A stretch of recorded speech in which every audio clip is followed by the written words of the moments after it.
Welcome back to another episode of the Yankees Farm Report. As you guys can see, we have Nick who's back once again. Nick, good to have you on. Going on, man. It's been a minute. It's been a minute. It has been, but it's nice to be back. All right, we're going to be covering a couple topics today, including what happened last week, who's hot, checking on some of the top five guys, and a few other topics. So before we get started, let's just go in and take a look. I'll give you guys a couple updates on injuries. You have Brock Selvich, who started at the FCL, believe it was yesterday, if I'm not mistaken. Yep. You had Carson Coleman, who also made a debut. It was my first time seeing him in the organization. It might have even been pitching, since he closed out Randy Vasquez's no hitter in the Somerset Championship Series. If you guys don't remember, Randy Vasquez threw a no hitter, 8 innings of no hit ball. I think he struck out eight, if I'm not mistaken. And Jason Dominguez had a huge game in that third game. I think he had two home runs, five RBIs. I think he was 4 for 5, if I'm not mistaken. But it was a monster game by Jason. Um, Henry Lalane has told me that he should be beginning his bullpen sessions within the next week or so. Charlian Arias is already throwing bullpen sessions.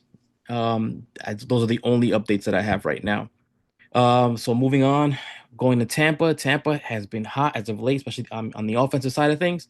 Juan Matheus, who was the Florida State League Player of the Week, did hit 667 last week with a 1040. I'm sorry, with a 10 with a 40. That with a 1402 OPS, two extra base hits, five RBIs, two walks, a stolen base. You have Owen Cobb, who's been on fire since he came off the IL. He hit 455, 1228 OPS, four extra base hits, six RBIs. Austin Green is also hot last week. He hit 444, 1167 OPS, two extra base hits, seven RBIs. Edglin Perez had one of his best weeks so far, hitting 368 with an 879 OPS, an extra base hit, three RBIs and four walks. Marshall Toole, who's also been hot in the month of May, hit 350 last week with a 985 OPS, four extra base hits, two RBIs, three walks. Hans Montero, who's also been hot. If you guys could pick up on the theme here, last week he hit 294, eight with the 1074 OPS, three extra base hits, two home runs, six RBIs. Angel Herrera hit 273, 816 OPS, a home run, three RBIs. Dylan Lewis, 261, 892 OPS, three extra base hits, a home run, and four RBIs. Like I said, the offense has just been on fire, so probably since May began. And the Tarpons have been really hot. On the pitching side of things, you had Andrew Landry, who was my pitcher of the week down there. He threw 6 innings, one run, six strikeouts. Tanner Ballman, 5 innings, 5 innings of shutout ball, four strikeouts. Danny Flat, 4 innings, no, he gave up two runs, both unearned, five strikeouts. And Brandon Decker, who was one of the guys that I'm keeping a close eye on out of the bullpen, had another good week, 3 and 2/3 shutout innings with four strikeouts. My thing with Tampa, man, is the name recognition, right? With the pitching Mhm. development there. I mean, you got Griffin Herring, Grayson Carter, your two big guys that you would say down there name Mhm. wise. I mean, Griffin Herring's been unreal, needs to move up. I mean, I think we both can agree on Yeah. that. Um, but I would say, with the kid Xavier Rivas that we're gonna probably eventually talk about in the FCL Mhm. and other kids there, I think that now you see the hitting coming along with Tampa, that pitching has to start coming along. Yeah. And I think that you got to start moving up the guys that actually make sense. Like I would like to see a couple of those guys like Etheridge, Solomon, and Mhm. Rivas maybe move up and see what they can do at that level. Yeah, especially Rivas. Rivas has had a tremendous start to his career. If I'm not mistaken, he's at 13 and 2/3 innings with almost 30 strikeouts. He's only given up incredibly just one hit in all three of his outings. I don't think he has anything left to prove in the FCL. It's time for Tampa to come a knocking or calling. But it's just a matter of well, who's going to move up? As you know, there's a domino effect, and typically that's the way that the Yankees work, right? The top guy moves, then the guy below him, then the guy below him, so on and so forth. And for me, it's just a couple moves have to happen before that move of Xavier Rivas moving up to Tampa um, does come to fruition. Yeah, I mean, you could even argue to skip him out of Tampa. He's been that good. Realistically, and the Yankees have done that before, where they'll jump a guy out of FCL right to high A. Mhm. He's really been that good. The control's been unreal. I mean, it's a sight to see. And I mean, but an SEC pitcher, you would expect that, to be too good for the FCL. And I understand he's coming back from Tommy John, but he's a kid that I think at the end of the day, man, he needs to be probably up there with high A ball.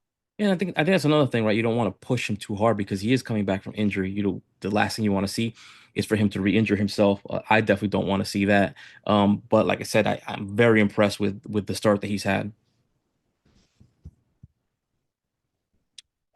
Moving on to Hudson Valley. On the offensive side of things, they're a little bit quiet. Parks Harbor, who just continues to hit 357 there, 1071 OPS, two extra base hits, which were both home runs, four RBIs. Rock Riggio had a really good week. 313, 1103 OPS, three home runs. He had a two home run game and a walk. He had a really good week from a really good week from Rock. I think it's his second week back off the IL. But so far everything looks good for him.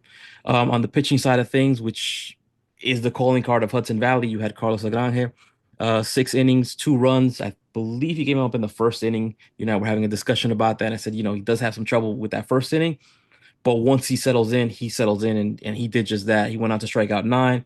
He was my pitcher of the week in the system.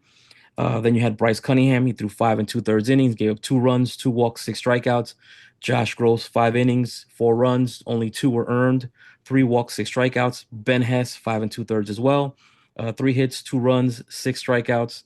And out of the bullpen, Hayden Murder pitched 4 innings, gave up a run, 6 strikeouts. And Bryce Warwicker, who has been a phenomenal arm coming out of the bullpen this season, 3 1/3 of shutout innings and 3 strikeouts. Their pitching is ridiculous. And to speak on one guy, I mean Rock Riggio, I mean, he's looked great. I think it's time for him to go to Double A. I thought Him he and should have Omar started the season Martinez. at Somerset, to be honest with you. I that's what I was expecting out of him, but I think it might have been the injury that had something to do with that. But I expected him to start the season at Double A. But he looked great. Him and Omar Martinez, man. I think both of them hitting wise, they need to go up. There's no reason for them to be there anymore. And ho hum with the Yankees on an undrafted kid, right? I mean, with Parks Harbor. I Hmm. mean, that guy has been running through. I feel like every year we talk about like at least one or two undrafted kids that you're like, Hmm. wow, like Yeah. they figured something out. They hit something on the head there. But I like the hitting at that level. And I like the pitching. Like I think they're the best organization right now for the Yankees, if I'm not mistaken, right? If Oh, the it would be Phillies? Hudson Valley. Probably, yeah. I would say so. Yeah. I know Kyle Carr got shelled a little bit in the fourth inning today. I think he gave up 4 runs. Hmm. But I mean, outside of that, he was looking good too, and he would probably be your weak link on there. And I really wouldn't even call him that weak, I mean, I think he's just but I would, overshadowed by all the other guys. I mean, he's pretty much done his thing all season long. Yeah, the strikeout numbers are not, that's what the calling card for starting pitchers. They don't really pop out at you, but I think he's pitched well at Hudson Valley. yeah, I mean, but you can't necessarily say that the strikeout numbers or anything because if you look at Patrick Corbin, I mean, this year he hasn't really struck out anybody, and he's pitched good. I mean, he was Mhm. pitching good against the Yankees. Yeah, he gave up 3 runs, but so far. But at the end of the day, man, that's still an impressive, run for a guy that everybody said was garbage the last like 7 years of his life. So, it's not all about velocity and strikeouts, Uh, man. If you can get the ball on the ground and just work it, I mean, that's hey, just man, I, what I pitchers. saw Greg Maddux have a Hall of Fame career out of 92 miles an hour. So it works. Um, so of the Hudson Valley guys of the rotation there, if you had to push one guy up to Somerset, who would be the first guy you would push up? There needs to be two guys. I think Kyle Carr has to go up regardless, right? Because I think that he's been there a while. We're looking at what 130 innings that he's thrown there. Mhm. He's a third round pick. I need to see whether he's going to be a full-time starter going forward or maybe a bullpen piece and see if they can maybe get some more velocity out of an inning arm. Mhm. And then I want to say we talked about it earlier, but I kind of can get where you're coming from with Bryce Cunningham.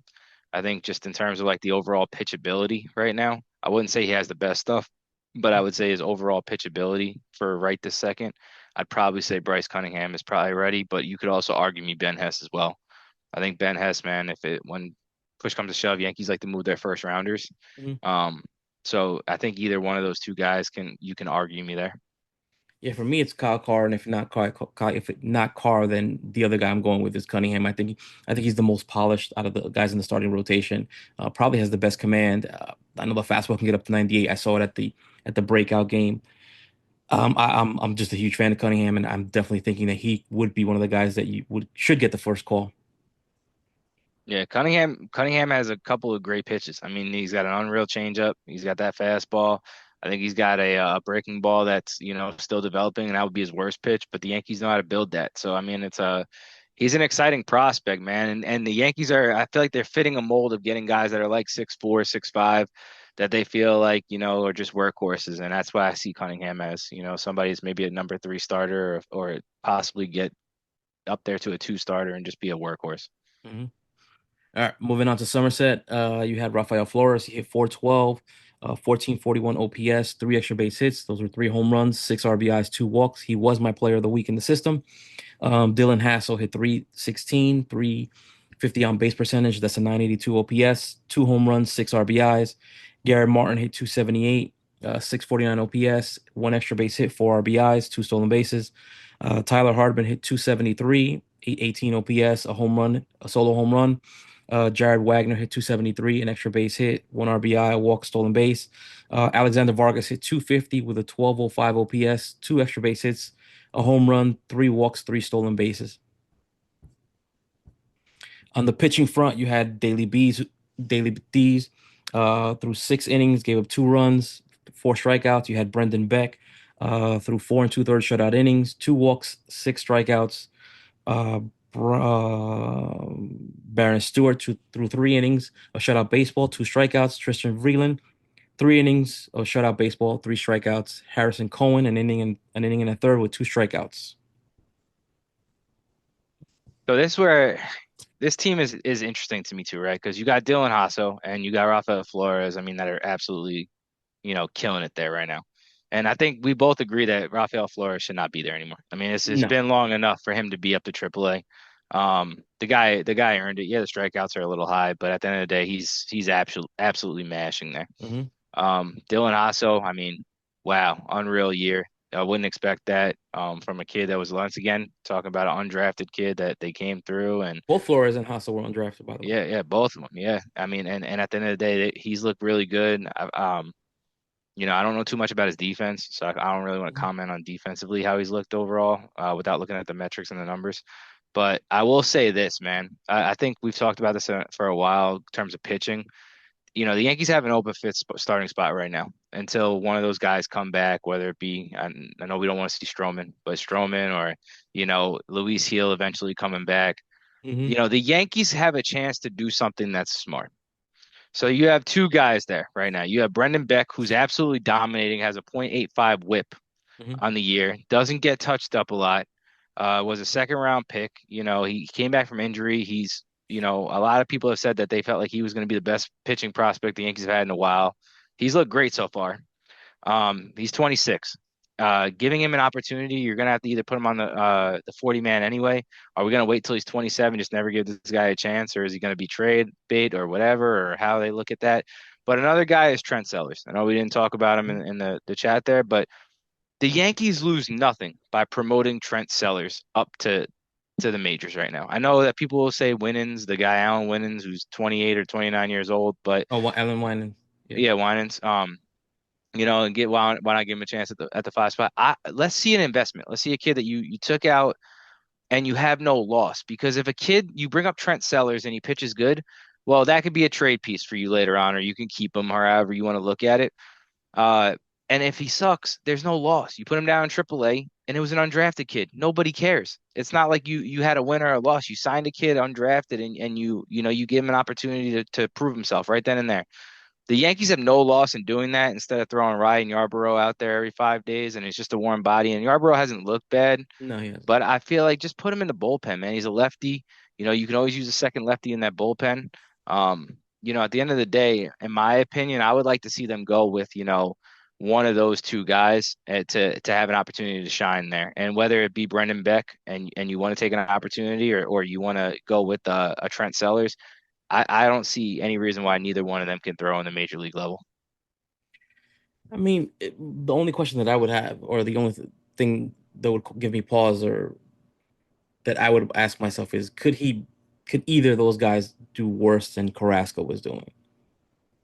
I And don't think so. and you're making an investment by giving these two guys, either of them, an opportunity, or you guys already know what you were gonna get out of Carrasco. And I mean, honestly, he was kind of like what you said about Yarbrough. He was just a fifth body that you were throwing out there because due to injuries. Because if it wasn't for injuries, he would not be at that pitching for the Yankees. Right, absolutely. And that's why I'm saying like there's no loss, right? Because worst case scenario, Heel comes back by early July, and it doesn't matter. So you're gonna have Luis Heel taking that spot anyway. Mhm. But you never know. At least give a kid an opportunity because if you can get 5 or 6 good starts, that might give you a piece that if you want to go get a third baseman now, you have a young, controllable starter who looked really good at the major league level. That might be the piece that somebody wants to, take off. Because when a kid dominates at a major league level or looks good at a major league level, it just ups your chances of being able to trade him. Or it might, who knows, the kid might look so good that you might say, you know what, we'll trade a Clark Schmidt, and move off of Clark Schmidt because this kid was dominating. So it depends on how you look at it, how you want to go. The Yankees just have no loss doing that right now. Instead of throwing out a last piece like a De Los Santos, who has had his ups and downs in the majors. Um, yeah, I mean, I've always been of one who says, "Hey, let's do the investment and give the kid an opportunity if there's one there to for him to take." I prefer that all day as opposed to a reclamation project. Moving on to Scranton at the Rail Riders, you had Jesus Rodriguez who hit 478, 1130 OPS, three extra base hits. I mean, Rodriguez just keeps smashing, bro. He just keeps hitting. He keeps hitting. He keeps hitting. He keeps hitting. I think he's hitting close to 400 since he got to AAA. You have TJ Rumfield hitting 368. That's 1034 OPS, two extra base hits, a home run, three RBIs. On the pitching side, yeah, Clayton Beater pitched two shutout innings, gave up one hit, four strikeouts. Zach Messenger pitched two innings, gave up a run and a strikeout. And I think I had already mentioned before the players of the week. If you hadn't already seen me post it, I had Rafael Flores was the player of the week, and Carlos Lagrange was the pitcher of the week. So going into AAA, uh, man, the Yankees and the Red Sox match up perfect on a trade right now. How For come? TJ Rumfield. I mean, they need a first baseman. TJ Rumfield's going to go in there and be a problem. I don't care. No matter where he goes, I think he'll be able to look good. He'll look good. So you're going to give the Red Sox another dude that's probably going to look good. I'm going to ask for a young pitcher that just like we got with Elmer. They have a kid named Brandon Clark over there, a left-handed pitcher that went through A ball. Now he's at high A. He looks good. He's throwing I think 96 to 98 from the left side, which is rare. They got him in the fourth round, I believe. He looks legit. He has a weird, funky delivery, but everything just looks legit there. I would try to, see if you can get a young kid like a Brandon Clark out of them for a first baseman and see, because he's not going to get an opportunity here. You just have too much and too many people blocking him. Mhm. I mean, and a perfect segue. In I was going to do a who's hot right now in the system. TJ Brumfield was one of those guys. In May, he's hitting 432 with a 490 on base. That's 1127 OPS, three doubles, two home runs, eight RBIs, a walk rate just a tick under four, a strikeout rate of about 23%. And like you said, I don't see him getting an opportunity here. The Yankees are full at first base. Goldie's playing amazing right now, and behind him you have Ben Rice, who I believe homered today. I don't think he's going anywhere either. And that's what we're saying, right? Is that you have that situation there.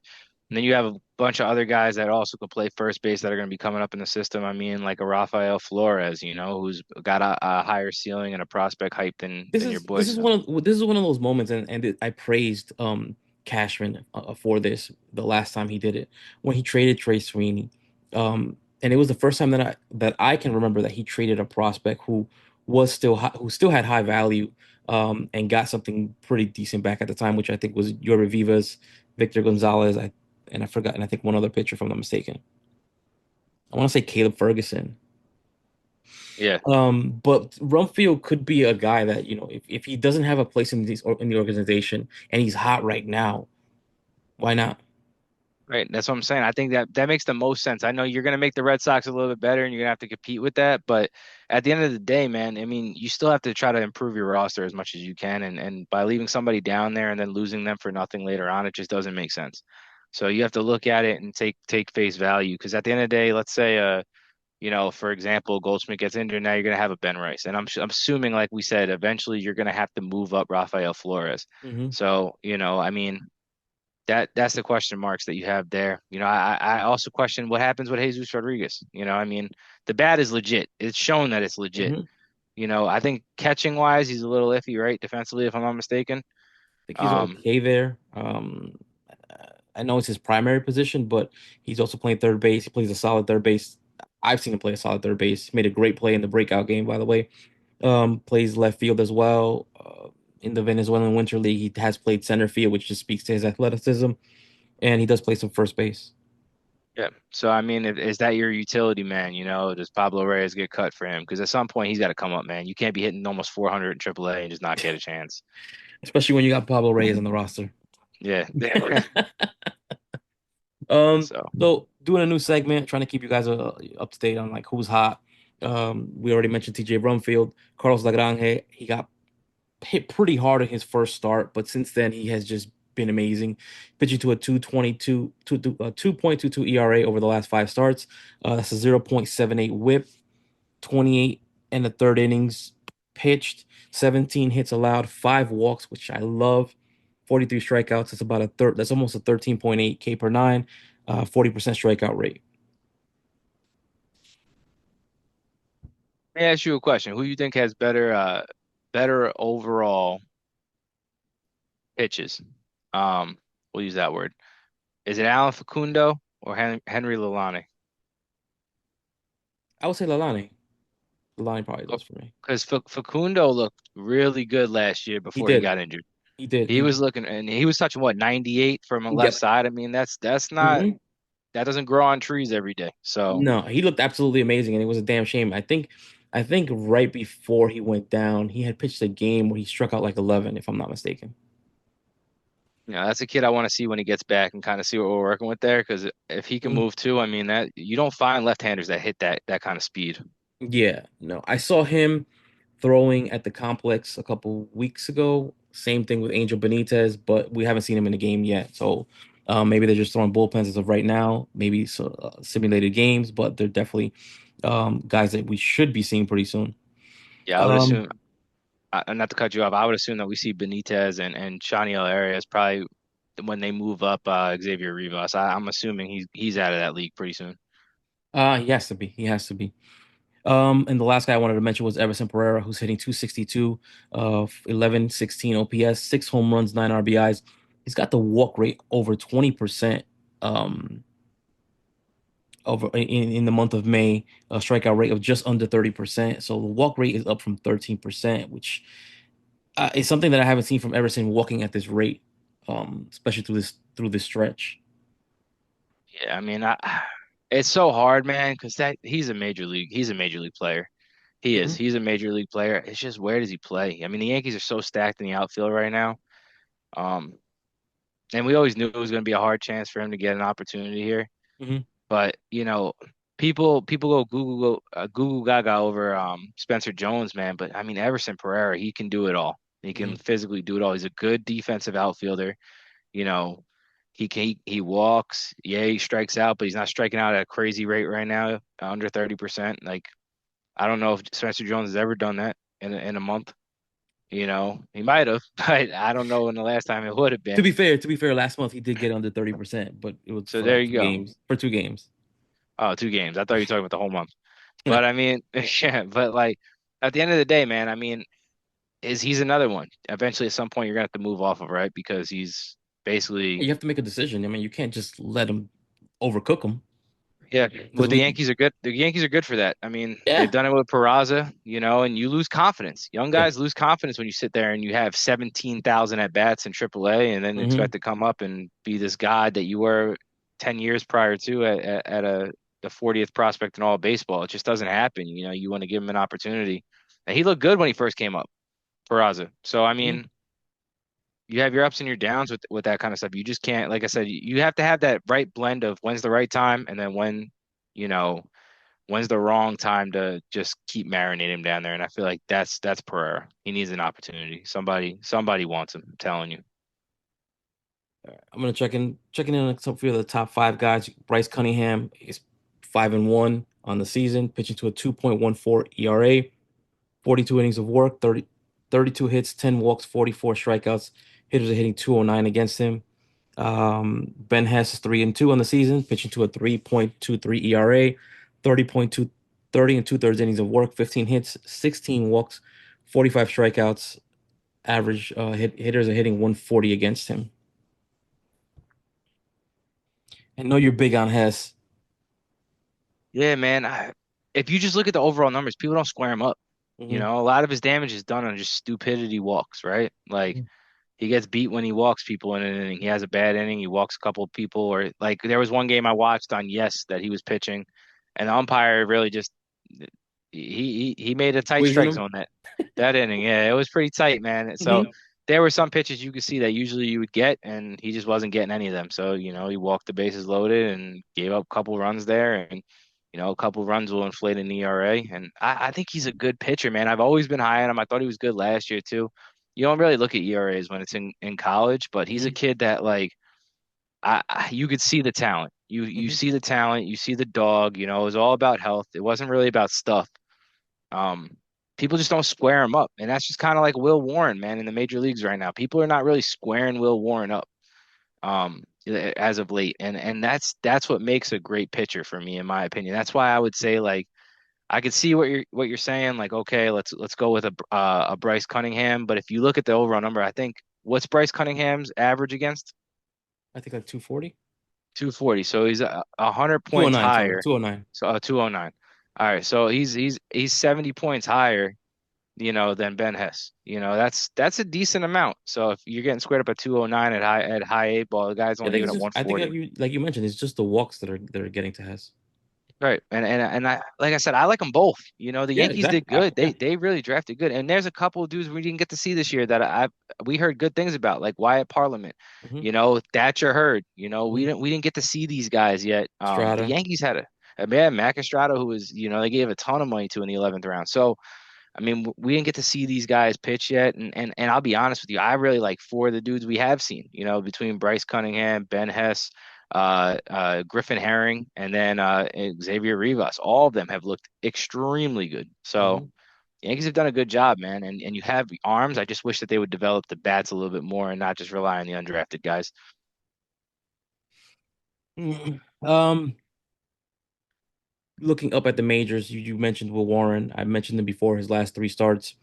Well, I have mentioned Will Warren before, and I said his biggest problem was probably inconsistency, where he gives you a solid game and then he blows up, gives you a clunker the next game, and so on and so forth. Rinse, cycle, repeat. But over Will Warren's last three starts coming into tonight, he was pitching to a 3.18 ERA, 17 innings of work, five walks, 24 strikeouts. That's a 12.7 K per nine, 32% strikeout rate. And tonight he goes five and two-thirds, shutout baseball, one walk, and 10 strikeouts. A dominating That's performance. that's a month. That's a month of positive movement, positive progression from Will Warren. And like I said, it was a matter of to me a matter of consistency. And if we were patient, you're making an investment here. You're hoping that Will Warren pays off eventually. And I mean, right now he looks really good. Yeah. And I hope so. The thing about Will Warren has always been, if I'm not mistaken about his career, uh, especially in the higher levels, it was, you know, he struggled in April, did really good in May, re-struggled again in June. Mhm. So I want to see if he can, if they unlock something with him here, and if he can dominate. Because I know we talked earlier. I said if he could throw like 7 to 10 good starts together and really start like showing that consistency that we've been talking about. I mean, you have a legitimate starter here. You know, like a big time arm that if they just found something and they unlocked it, that's amazing. That's the best case scenario for him. Um, and the Yankees have legitimately four guys. I think if you look at them, like obviously Rodon's been pitching great. Max Fried is just otherworldly right now. I mean, that guy's definitely Cy Young right now. And then you have those two guys, and I feel like Will Warren and Clark Schmidt are very similar pitchers. Mhm. Um, you know, but there's just something about Will Warren's stuff that people can't square up, you know, compared to Clark Schmidt. But I think that both of them are so similar that I wonder if like they're kind of working off each other and also learning from Max Fried of how to pitch. I mean, it could definitely be a Max Fried, a Garrett as well. But you're starting to see some maturation from Will Warren, definitely moving in the right direction. Tonight was a great start from him. Um, did he give up a run or was it five Yeah, shutout, five and yeah, two-thirds? five 2/3 shutout innings. Mm. Um, yeah, like just be patient with him, and I keep telling people this, like that final leg of development happens at the major league level, and sometimes it's not pretty. I mean, look, shout out to Yankees Apple here, but I saw a tweet from him, from this person regarding Jason Dominguez. Over March and April, the first 104 plate appearances, he hit 228 to a 687 OPS. That's walk rate of 10%, 10.6%, strikeout rate of 32%, 99 WRC plus. But then you go to May, he's hitting 268, 927 OPS. The walk rate is up to almost 18%. The strikeouts is down to 21.5%, and the WRC plus is 163. Progression, patience and progressions will give you that. Yeah, Yankees fans' issues have always been patience, right? Like nobody wants to be, if you don't come up and throw like Max Fried's throwing right now, then they don't want you. Give me the next guy. Yeah, it's who's going to be the next guy up, or these guys suck. But the Yankees, I know we're going to go into a segment in a minute. Yankees have had actually a lot of success bringing people up to the league level, regardless, and then have had throughout the whole major league level. So people could say the Yankees prospects are garbage or whatever or what it is. The Yankees do a good job, man. Like you said, it's just patience. Look at what they do, and it takes a little bit. If the Yankee fan can be a little patient with certain things, I mean, we don't have to spend $700 million on a pitching staff. It just doesn't need to be done. I would say, I know we talked about it in the offseason. I said about two to three starters you should spend money on. The other one should be young developmental starters that you're Mhm. doing. You're either your 3, 4, 5 or your 4, 5. You don't need to do that. And then people calling for the Yankees need to trade. The Yankees need to make a trade. The Yankees need to make a trade. Just be patient because you have Luis Hill coming back. Uh, You don't know if Luis Hill, like I said, comes back and does the same thing he did last year. He's going to be pitching in the playoffs this year, regardless. They're gonna trust him because now it's year 2. They're gonna have to trust him. I mean, Or for as much as Yankee fans are calling for trades, I mean, if I'm not mistaken, I saw it a couple of days ago. The Yankees are number one in almost every major offensive statistic. And yes, the starting pitching has been phenomenal for I don't even know how long now, maybe the last 30 starts or something like that. Pitching to a yeah, sub 3 ERA. I want to say since they said like April 14th or April 12th, I know that they've been the second best pitching rotation in the league, only behind Texas, who they're Yeah, beating they're right now 3-0. pitching something to like a 2.29 ERA, something crazy like that. You got to just give them time, man. Like I said, Max Fried was a smart investment. And you just got to let him continue to develop, man, with that pitching rotation and that staff. I mean, we are okay. Carlos Rodon too, man, making Carlos over here a believer. I don't know about that. As, 50-50 with him, man. It's 50-50. he's been good this year, though. I gotta Yeah. give him credit. He has been Yeah, very good this year. for the most part, he has been good. A It's got lot to be better the than he beard. has been in the past. It's got to be the beard. Just wanted to check in on a couple old friends here. Augustine Ramirez hitting 258, 900 OPS, 10 doubles, 6 home runs, walk rate 9%, strikeout rate of 19.4%. And Carlos Narvaez has been very surprising, hitting 282, 790 OPS, 7 doubles, 4 home runs, 9.4% walk rate, 25% K rate. Has looked really good for Boston. Yeah, I mean, that both of them have been unreal. Narvaez, you could argue, is probably the top catcher right now overall in the American League East, 100%. I don't think he's outplaying guys like Austin Wells, Adley Rushman, Rovert, Alejandro Kirk. That was a tough one, man. I mean, I know we talked about him being a backup, but Mhm. he's solidified himself as a starter. Yeah. And that led me to the next segue that I started to dig into how many top prospects the Yankees have traded away that are on major league rosters, the 26-man roster, and I found a lot. Baltimore has two, Boston has five, Toronto has two, the White Sox have three, Cleveland has two, Detroit has three, the A's have one, two, three, four, five, six, seven, Houston has two, Texas has three. The Marlins have two. The Mets have one. The Nationals have one. The Brewers have two. Pittsburgh has one. The Rockies have one. The Dodgers have two. The Padres have two, three, four, five. It's almost 40 former top 30 prospects that are on major league rosters right now. Which is a lot. And I mean, especially the Athletics, right? The Athletics got to have 40, almost their whole 40 man. I I think feel at like one point the whole rotation was Yankees. Yeah, I mean, I know half their pitching rotation. I feel like is Yankees, right? You Mm-hmm. got J.P. Sears, Luis Severino, Luis Medina would have been up there, Ken Mm-hmm. Waldichuk, Mm-hmm. Mitch Spence. I mean, they got a bunch there. You know, I give them credit, man, because they picked them off, man. Mitch Spence has been. I mean, J.P. Sears has been good for them. Yeah, he has. I really hated the JP Sears trade when that was done. I think at the time he was actually pitching really well for the Yankees, and they pretty much got garbage back. Yeah, he's the definition too of like a guy that doesn't strike out a lot of people, just knows how to pitch, right? And that's why I said like it doesn't have to be, you don't have to strike out 14 per nine, to Mm. be a star. So All right, man. You got anything else? that's it. I feel like we All kind right, of man. touched it up to me.